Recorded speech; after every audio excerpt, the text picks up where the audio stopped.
निसाउन कासियातुन आरियात माइलातुल मुमीलात।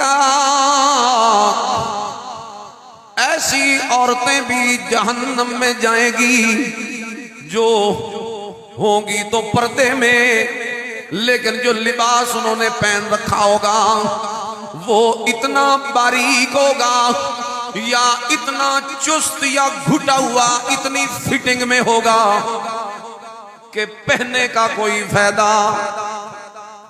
बारीक है तो उससे बदन छलक रहा है, ये घुटा हुआ लिबास है तो फिर भी वही बात है, बेपर्दगी है, जिस्म जाहिर हो रहा है। ऐसी औरतें माइलातुल मुमीलात, माइल होने वाली मर्दों की तरफ, मुमीलात और मर्दों को अपनी तरफ माइल करने वाली। अला रूसिहिन्ना कअमसाल अस्निमतिल इबिल, उनके सर ऐसे होंगे जैसे बुख्ती ऊंट की कोहान नहीं होती, उनके सरों पे ऐसा फैशन होगा जैसे ऊंट की गर्दन के ऊपर नहीं वो होती कोहान, ऐसे फैशन करेंगी औरतें। उनके सर ऐसे होंगे जैसे ऊंट की कोहान। ये वो औरतें हैं जो जहन्नम में जाएंगी, जन्नत की खुशबू भी नहीं सूंघ पाएंगी। हालांकि जन्नत की खुशबू तो हजारों मील के फासले से भी आएगी, लेकिन अल्लाह इनको इस बेपर्द होने की वजह से जन्नत से ही सिर्फ दूर नहीं करेगा, इतना दूर करेगा जन्नत की खुशबू को भी अल्लाह ने इन पे हराम कर दिया। सारी गठड़ी उठा के औरतों पे न डालें, ये उनके लिए हदीसें हैं, वो इस पे अमल करें, करवाएं। आप बाप हैं तो बेटी आपके जिम्मे है, आप खामद हैं, बीवी आपके जिम्मे है, आप भाई हैं, बहन आपके जिम्मे है। आप अपने घरों में पर्दे को राइज करें, करवाएं पर्दा, शरीयत के अहकाम पे अमल करवाएं। बाहर का रोते हो जो इस्लाम नहीं है, मुल्क में फलाएं फलाएं ये वो है, और घर में तो तेरी चलती है ना, वो नहीं चलती, फिर बोलते क्यों नहीं है? लेकिन अल्लाह का कुरान कहता है अर्रिजालु कव्वामूना अलन निसाई बिमा फद्दलल्लाहु बअज़हुम अला बअज़ व बिमा अनफ़क़ू मिन अमवालिहिम, कि मर्दों का दर्जा औरतों पे बड़ा है, अल्लाह ने दे रखा है, वो दे उसकी मर्जी, कोई एतराज कैसे कर सकता है? अल्लाह ने जो दे दिया, दिन बनाए और जुम्मे को फजीलत दे दी, अब कौन इतराज कर सकता है? महीनों में रमजान को फजीलत दे दी, कौन इतराज कर? तो मर्दों औरतों में से मर्दों को फजीलत दे दी, कौन इतराज कर सकता है? दूसरी बात, वबिमा अनफ़क़ू मिन अमवालिहिम, ये फजीलत इसलिए मिली है कि मर्द अपना माल खर्च करते हैं औरतों पर। जो माल खर्च करता है फिर चलती भी उसी की है ना, जिसकी लाठी उसी की भैंस।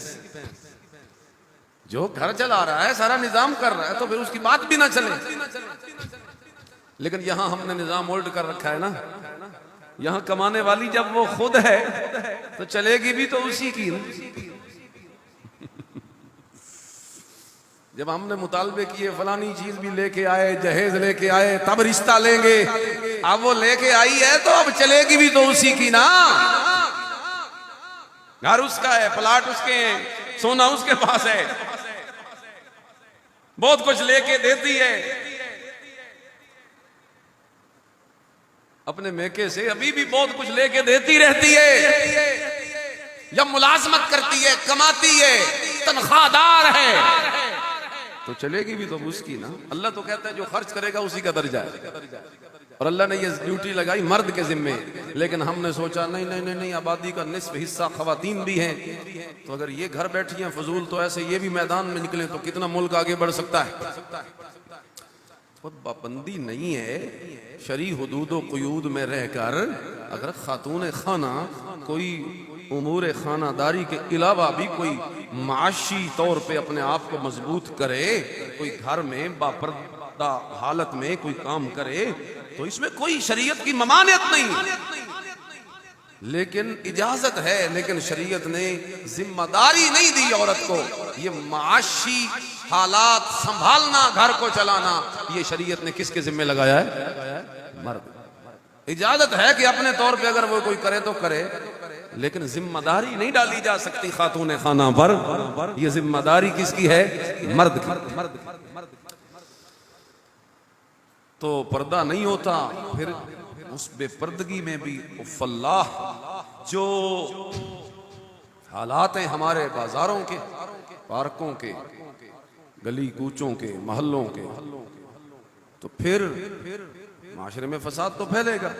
अब पीछे ये एक वाकया बड़ा हाईलाइट हो रहा है पंजाब कॉलेज का, लाहौर में। कहते हैं वहां किसी खातून पर, लड़की पर जिनसी तशद्दुद हुआ है, तो उसके खिलाफ बड़े मुजाहरे एहतजाज हो रहे हैं। हुआ है या नहीं हुआ, उसमें भी दो राय है ना, हुकूमती लेवल पर भी। लेकिन मैं उसमें बहस में नहीं पड़ता, हुआ है या नहीं हुआ ये उनका मामला है, वो तहकीक करें। मैं तो ये कहता हूं कि हम जो एहतजाज करने वाले हैं, हम उस पे तो एहतजाज करते हैं कि क्यों हुआ, लेकिन इस पे एहतजाज क्यों नहीं करते कि शरीयत के हराम को हलाल क्यों कर रखा है? ये किस शरीयत में इजाजत है कि जवान लड़के और लड़कियां इकट्ठे पढ़े? इसकी इजाजत है? तो एहतजाज तो इस पे करना चाहिए था, मखलूक तालीम पर। बुनियाद को नहीं पकड़ रहे आप। भाई गोश्त ऐसे रख दो आप बाहर चौक पे, रोड पे, कुत्ते बिल्ले दरिंदे आके उसे नोचेंगे कि नहीं नोचेंगे?